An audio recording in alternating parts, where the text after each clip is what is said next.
Sumrall. Malenna was a care partner for her husband who had Parkinson's disease dementia.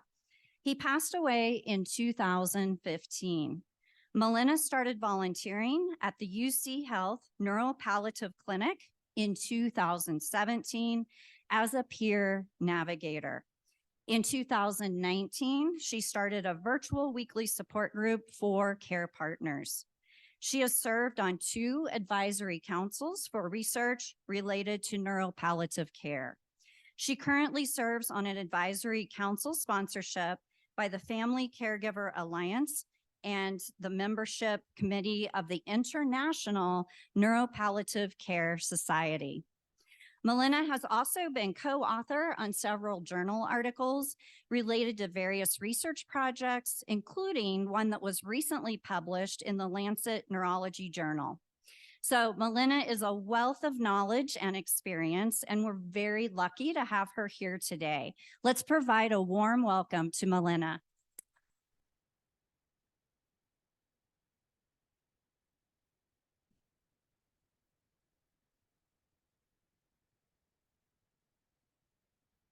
Good morning. Good morning. Is that better?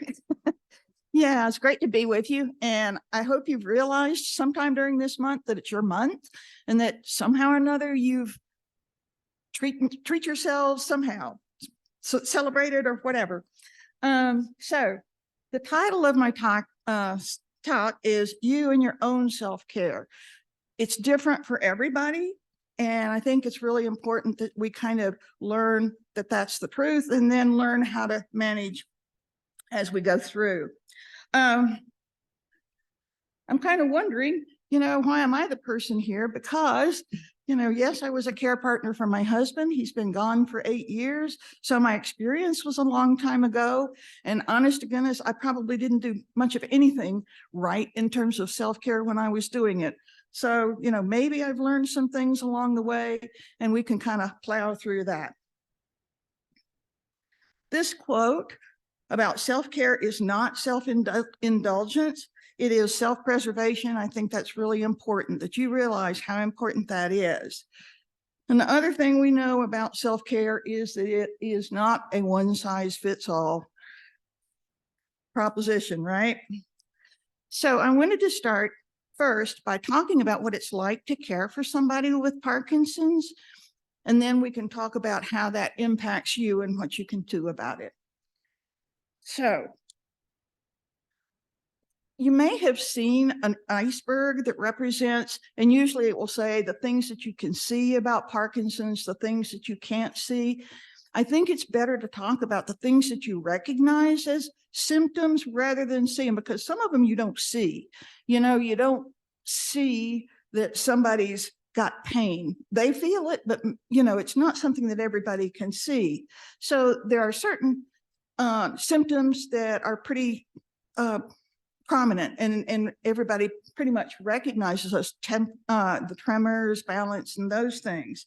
But there are also things that are less well recognized, such as voice problems, balance instability, pain, and fatigue. And then there are plenty of others that nobody will associate with Parkinson's for some reason, simply because there hasn't been enough education out there. So things like dizziness can be part of it, bladder issues, depression, vision problems, and on it goes. This is only a small sample of the things that you could be dealing with.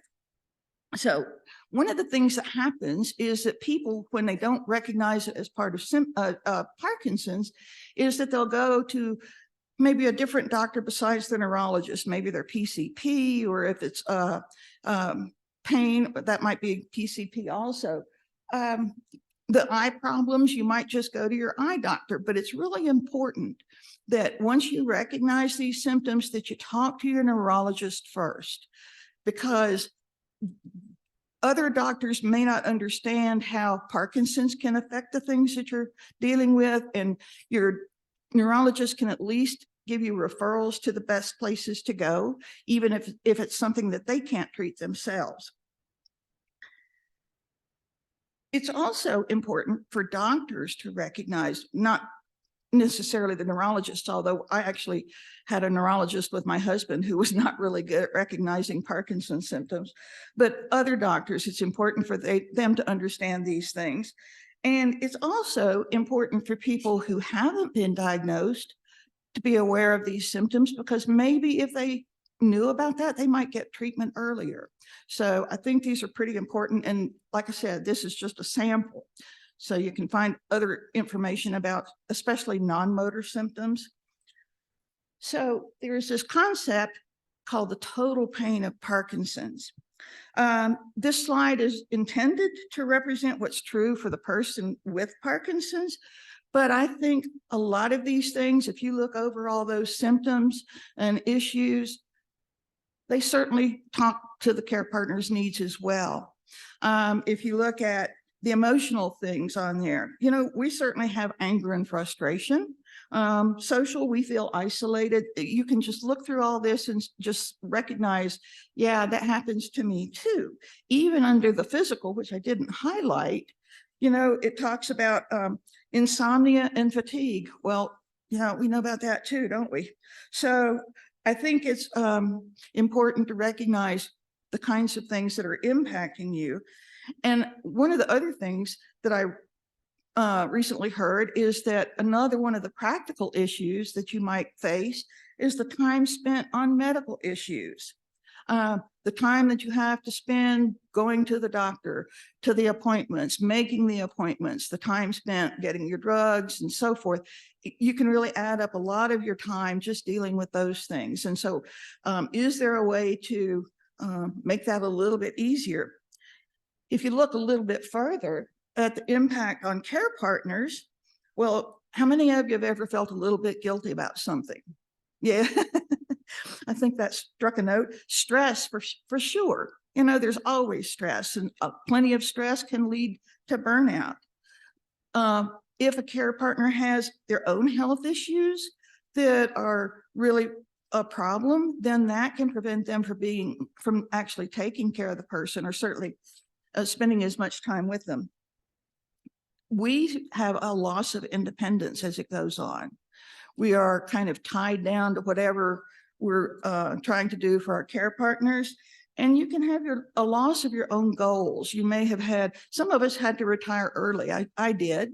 And, you know, so my career was gone. It didn't matter to me because caring for my husband was more important, but it's something that changes. It's a loss.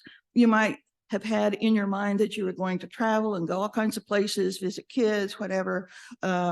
And suddenly that's not an option anymore. So, you know, you can talk about these things with your doctor, your neurologist, and maybe they can help you find ways around that. So self-care tips, all those things that are out there to make us feel like, yeah, we've got the answer, right? And the things I've got up here on the screen are things that when my husband was in late stage, I was looking online and I would find things like this, like go on a wellness retreat or hire a fitness instructor, get a massage or mani-pedi, take a day off each week and take a week off each month. I literally saw those and I thought, really? That just seemed like way out of line. So, you know, you can't necessarily trust the internet to give you good advice. And the other thing that happens is that when you try things like this and it doesn't work, suddenly you feel guilty, like I must not have been doing it right. I didn't prepare right. Why don't I feel better after I do this? Sometimes you actually feel worse. So I want to talk a little bit about the self-care wellness industry, and they're pushing all kinds of things on us that are supposed to make us better people, more energetic, and so forth. They can offer things, ideas like walking, which is really good, we know, I even saw this, castor oil for cancerous tumors. Well, that's kind of dangerous, so you really do have to watch out. It tends to make us feel like we're not good enough as we are. And there again comes the guilt. You know, if you just had whiter teeth, you might look younger. But real wellness means having conditions under which you can flourish. And that is something that is an individual thing. So you sort of have to find your own way. A concept that I ran into along the way was this idea of faux self-care. And that kind of goes to some of these things that we're talking about. If it doesn't make you feel better, then it's not self-care for you. So we can have maybe something like this where we want to go out and just enjoy nature, and that looks really peaceful and calm. That's good while it's happening for you, but it may not be something that's lasting. Once you get in the house and you have to cook dinner, wash the dishes, whatever it is, then whoosh, there it went. So you can do those things, and that's great, and it's helpful because that's part of having some of your time to yourself. But you can also aim for things that are more lasting, like finding a sense of purpose, connecting with others, and finding some inner peace. So I think you sort of have to look at things and find out what is both practical and important to you. That's kind of where you need to start. As I was preparing this, I thought, well, I'll just go to all these websites and look to see what their tips are. And thankfully, they're a little bit better from what I ran into when I was trying to find some. And I kind of organized them, grouped them in categories. Schedule some me time. And, there are things that you can do there. Listen to some music, read a book. I was talking with a friend about this, and we said, well, pets are a great source of some comfort. So spending time with your pets, if you've got them. If you don't have pets, maybe you could just borrow one for a little bit. But, if your neighbor's got a dog that needs to be walked, take the dog for a walk, and that could be really helpful. Of course, exercise is another thing. We kind of talked about that. Walking actually promotes creative thinking because it gets more blood flowing, and then up it goes to your brain, and your brain is happier about that. And it doesn't require a lot of conscious effort. So your attention is free to wander.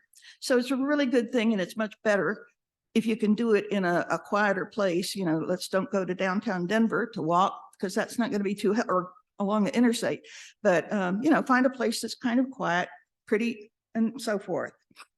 Sleep. That can be a problem too. If you're not getting enough sleep because your partner is waking you up for different reasons, then it's a good idea to get in touch with the neurologists and see what they can do about that.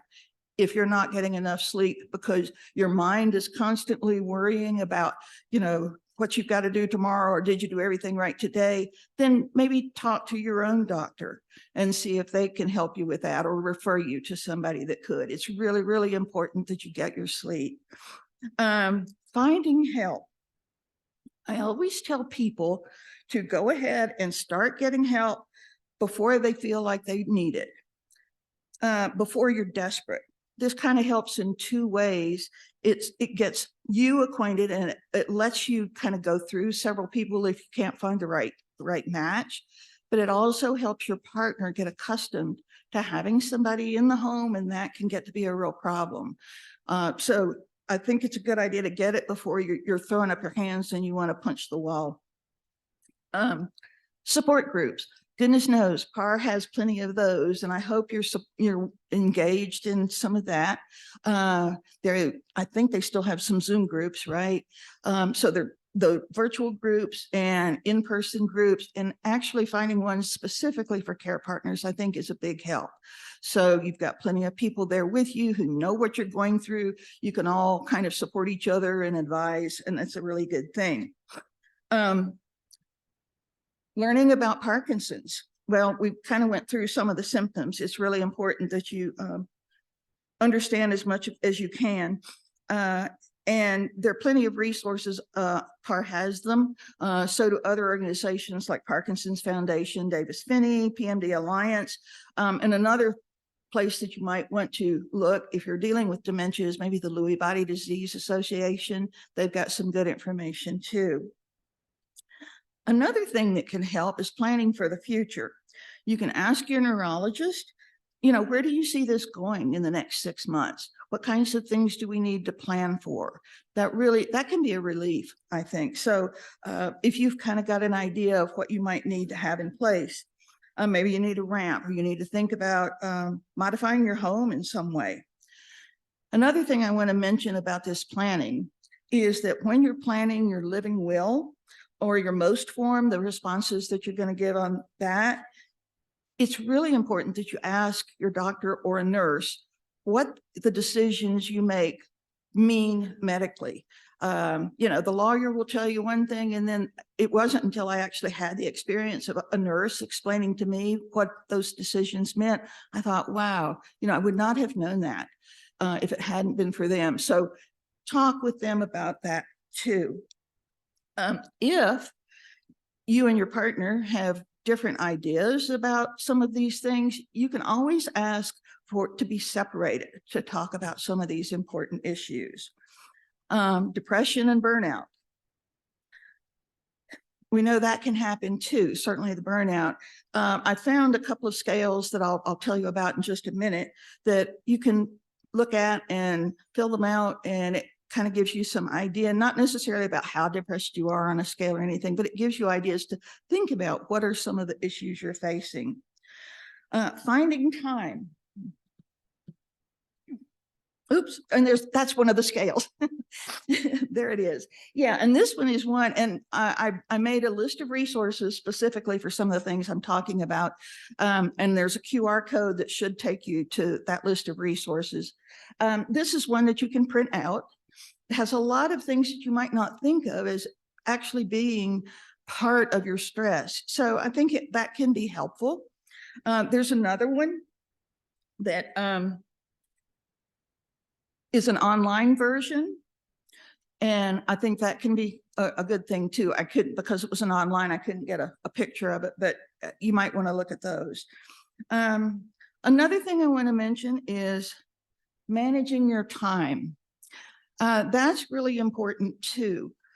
I did this quick little spreadsheet and just kind of list the days, list the tasks that you do, and then you can add them up, your hours up by the day, you can total it by the week, and so forth. That's maybe a little bit of overkill, but kind of keeping track of it somehow, and certainly trying to manage your calendar. One of the things that I did when I was trying to keep track of all my time, I realized how much I was spending on care for my husband, the people that came into the home. And I thought, well, they're getting paid a whole lot of money for the few hours that they work, and I'm working all the time. So where is my pay? And so I decided to kind of keep track of my own hours. And then just on paper, I paid myself a minimum wage for those hours. And then at the end of the month, I'd look at my hours and how much that would have totaled up to dollar-wise. And I thought, oh, that really made me feel good, And sometimes I'd even say, well, yeah, I got some money. I can go out and buy myself something nice. So, yeah. So think about things like that too. Understand how important you are. Where am I? Lost my, yeah. Oh, another thing about time. Have you heard of the spoon theory? The spoon theory is something that was developed by a woman with lupus, and she was trying to describe to one of her friends what it was like to manage her energy levels with lupus. So she explained to the friend, okay, I'm going to give you 5 spoons or 10 spoons, whatever it was. And then you tell me your tasks through the day. And for each one of those that requires energy, we'll take away a spoon. And so they did this for thing after thing. And then it got toward the evening tasks, and the woman only had 1 spoon left, and she still needed to fix supper. So she said, well, okay, then what do I do? Well, the concept is that you've run out of energy. So it's a kind of a concrete way of looking at energy in terms of units. And, you can kind of use that as you like. When I first saw that, I thought, yeah, that applies to care partners too. We run out of energy, and trying to plan our days so that we're not so overloaded is kind of important. Another one of the tips that I hit the wrong button. I'm not used to this yet, is letting go of things that you can't control. I just kind of made up some things for things that you cannot control in the blue area, and then things that you can control in the white. And some of them are, might be things that apply to you. You can make up your own things, but really, really focus on the things that are under your control. Let the rest of it go. You're not responsible for that. So another thing in the tips was to advocate for yourself and for your partner. And the best way I know to do that is to find something that helps address all those different areas of problems that you might see. And to me, that's the neuropalliative care model. This quote from Steve Pandelet, a physician in California, is used a lot. He says, palliative care is about living as well as possible for as long as possible, with the emphasis on living rather than just surviving. So it's really important to think about those terms. What's important to you to live as well as you can. So let's talk a little bit about the palliative care model.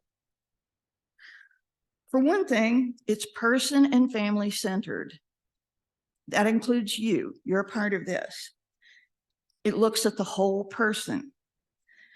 And in a project that was recently completed by Dr. Benzie Kluger and the Parkinson's Foundation, there were 5 pillars that were developed that serve as sort of a standard of what palliative care should be in neurology. And the first is addressing non-motor symptoms. The second is providing emotional and spiritual support, preparing for the future, providing support for care partners and families, and then finally making timely referrals to specialists in palliative care and hospice. In order for this to work, you have to have good communication with your doctors. They have to get an accurate picture of where you are. So tracking your symptoms, reporting those, letting them know what your values and your hopes are, what things cause suffering for you, what is the toughest for you, and then what are your sources of joy, and what kind of strengths and values did you bring into this Parkinson's journey that could help carry you through the rest of it. How have you gotten through tough times before? And then how can you tap into those things to make your life a little bit easier? You have the power to improve care by setting an agenda for visits, and however you want to do that on My Health Connection or sending a message to the doctors ahead of time. And then you can also initiate important conversations like, the looking down the road thing, finding a roadmap, where will you be later? Or if you want to talk about end-of-life care. So sometimes doctors don't want to bring that up because they think you may not be ready for it, or maybe they're uncomfortable dealing with that. But if you bring it up, it lets them know that yes, you're ready to talk about it, and yes, you want them to give you some answers. And as part of your getting quality care, you have the right to request referrals for second opinions or for help with non-medical issues, such as, finding a physical therapist or finding a social worker and so forth. So if we look at those 5 pillars in depth a little bit, pillar one, and one thing I want to point out, it looks like there's only one thing here that applies to care partners, right? But actually, if you're addressing all the other 4, you're making the life easier for the care partner. So that's why all those little red arrows are in there. Pillar 1, addressing non-motor symptoms. You have to learn how to recognize them and think back to the iceberg. And then you can set your agenda like we talked about. One of the things that you might want to consider is, are medications maybe causing some of the symptoms? That can actually happen. So through all of these things that we're going to talk about, it's so important that you are completely honest and give the doctor the best information that you can. For pillar 2, you would be talking about issues like grief and guilt, loss of meaning, isolation, some of those things that we saw in those previous graphics. Adapting to the changes in your loved one. Sources of help would be social workers, psychologists, mental health counselors, spiritual counselors, support groups. There are all kinds of ways that you can get help, and your doctor should be able to give you referrals for things like that. Pillar 3, again, I said, the advanced care planning. Let your provider know that you want to talk about these things. And then you could ask things like, well, what symptoms would indicate disease progression? Do you want to know that? Some people don't want to know, and I've met people that they really don't want to know even what tomorrow's going to look like. Just let me live my day. But other people really want to plan ahead. So, and this is another area where if you and your partner disagree, you might want to talk separately about that. What to consider, completing your legal documents. And I already talked about making sure that you get a doctor or a nurse to explain what your decisions might mean.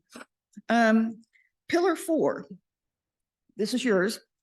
Identify your needs and share them honestly. And actually preparing for the future, like in the previous pillar, can take a load off. So you're prepared. And you can ask the doctor, like, when should I consider hiring help? When might I need to get a ramp? Or should we start talking about whether or not they should be driving? That's always a big one. And one thing I want to tell you is if somebody just says, how are you? We always just say, oh, I'm fine, right? But you're not, maybe. So, give an honest answer to that. Pillar 5, which talks about getting extra support. Specialist palliative care might be a physician that specializes in palliative care. It might also be in-home palliative care, and you would get a referral for that. It's something provided by an agency. You would have a nurse that comes once a month and a spiritual counselor and and a social worker available to you if you want. The nurse is probably checking your person, at least it's somebody looking at them once a month instead of every 6 months at an appointment. So that's really helpful. And in my case, I think my nurse was always looking to see if it was time for hospice. Is there any way she could get us qualified for hospice? One of the things that was really helpful to me is that I had an agency that was available 24/7 if anything came up. And I did actually have to do that. And it was what got us connected to hospice.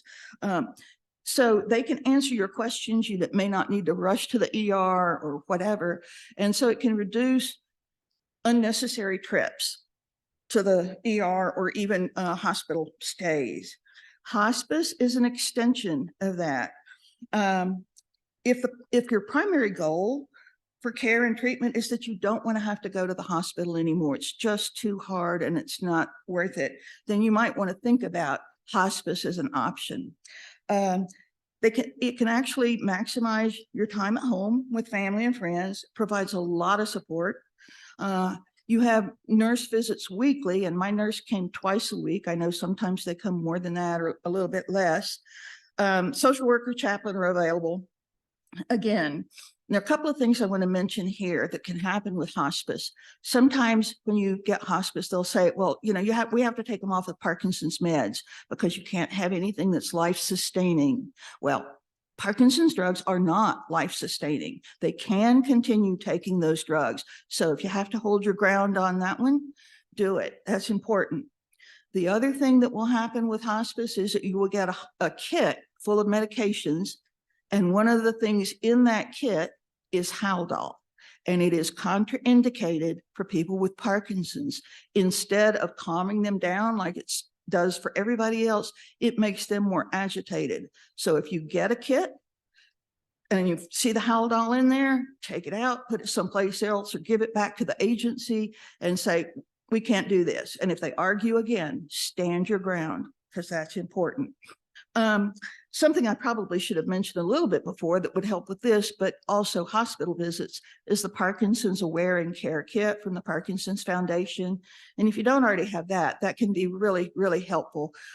Describes a lot about your person with Parkinson's, if you have to go to the hospital, medications they take, and so forth.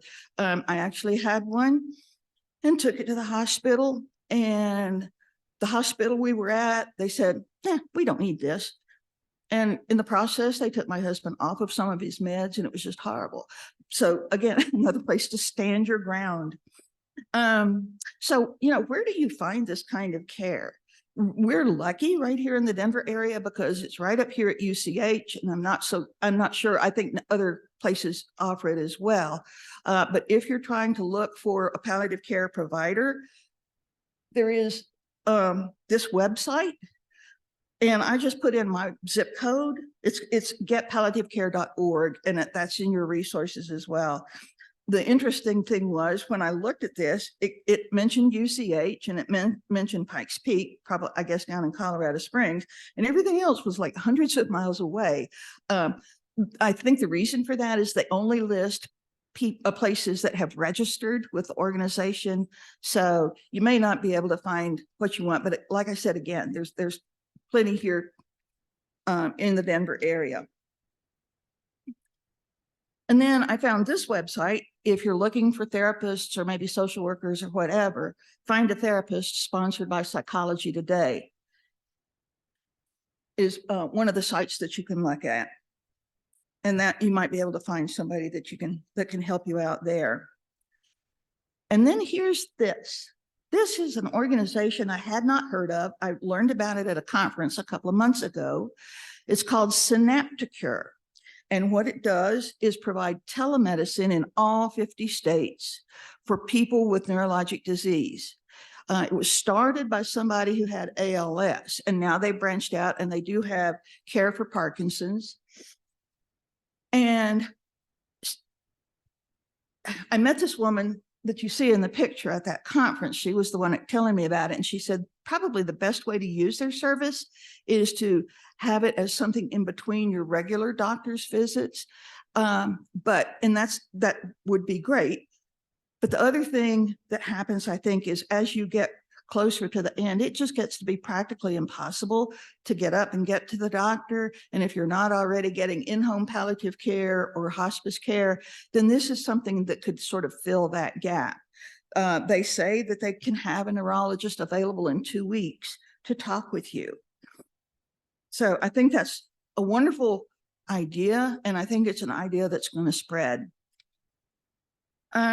So another thing that we need to think about is not advocating for ourselves always, but advocating for others. And how can we do that?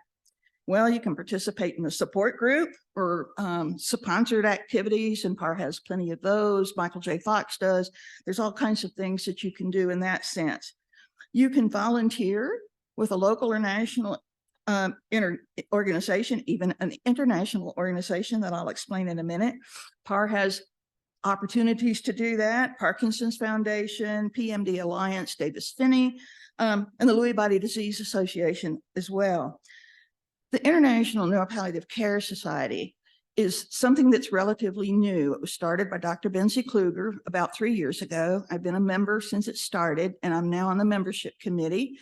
And it's just absolutely amazing. It is an organization, like a professional organization for neurologists, but it's not just them that are part of the organization. It includes everybody that would be involved in the treatment of Parkinson's, including social workers, nurses, therapists, and so forth.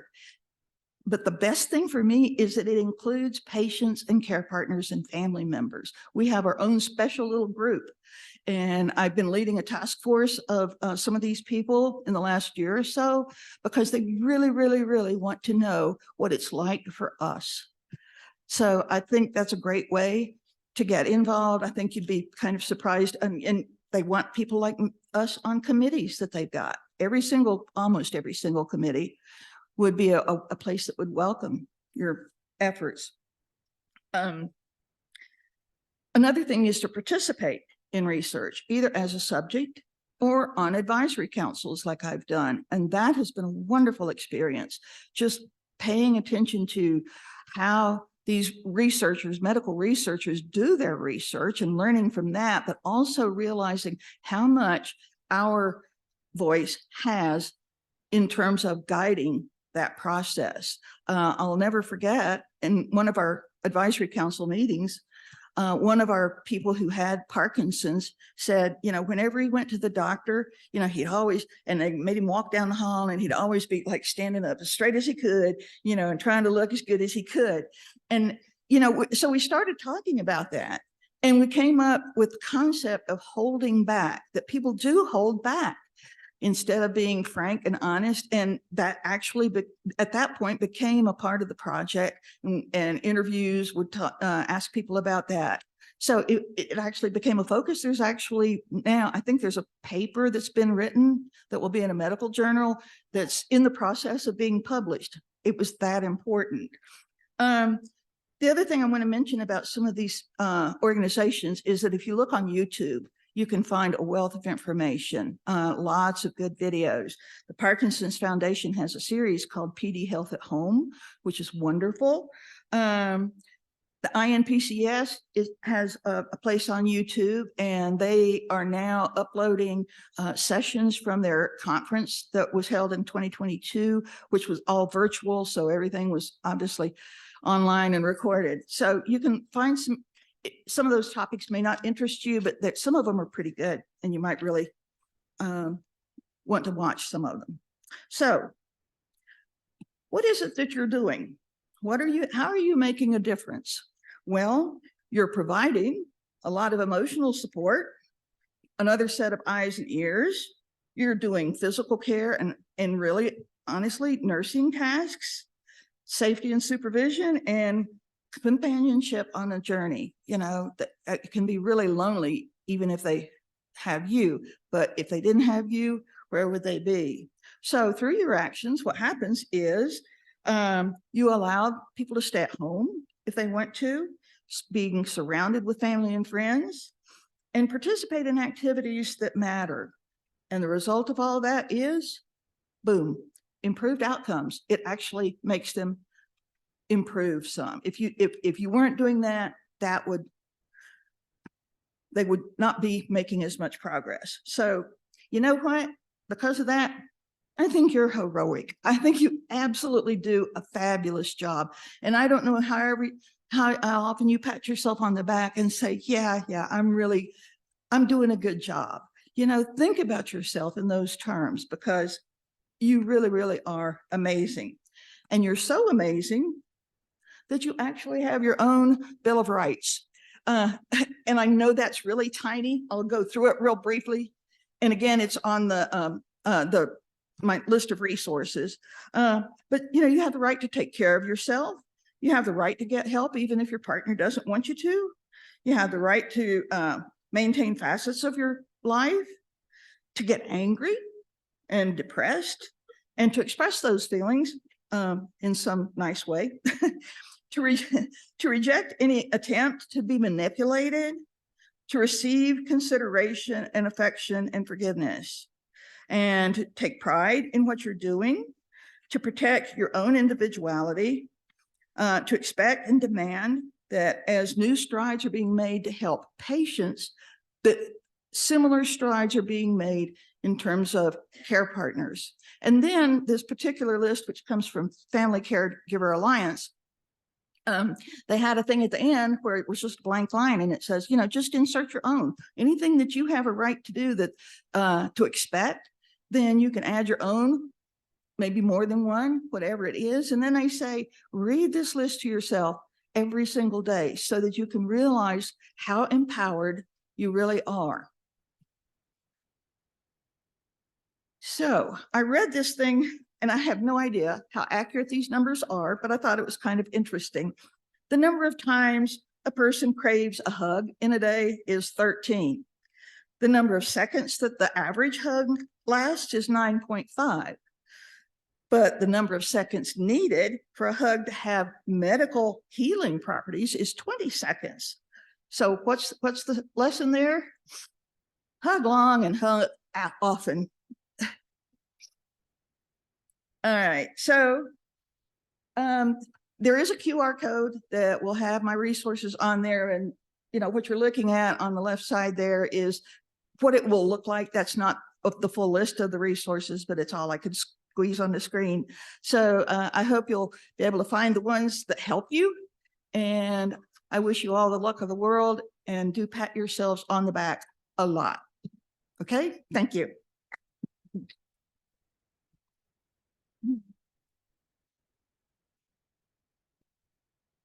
Wow. Thank you, Malenna. That was amazing. I mean, I think your empathy, I know all of you, I saw a lot of nods, can relate to what she's gone through. And then those tips, I mean, amazing list of resources. So thank you very much. Let's give her another warm. We have a little time now to open it up. We've got about 10 minutes to Q&A. So Annie's going to be going around with a microphone. So just raise your hand high if you have questions, and I'll turn it back over to you for those questions. Thank you very much for that talk. Sure. You mentioned that you had an agency that helped you before you had the hospice, that helped you with certain things. And I was wondering if you could be specific about that in the Denver. What was the agency? I think, oh goodness, I think the agency that I had at that time was called Halcyon. I think it's got a different name now, but there are plenty of most agencies that offer hospice would have the in-home palliative care. But again, you know, your doctors or social workers or somebody would be able to refer you to something. So you're saying in-home palliative care precedes hospice care? Yes, yes.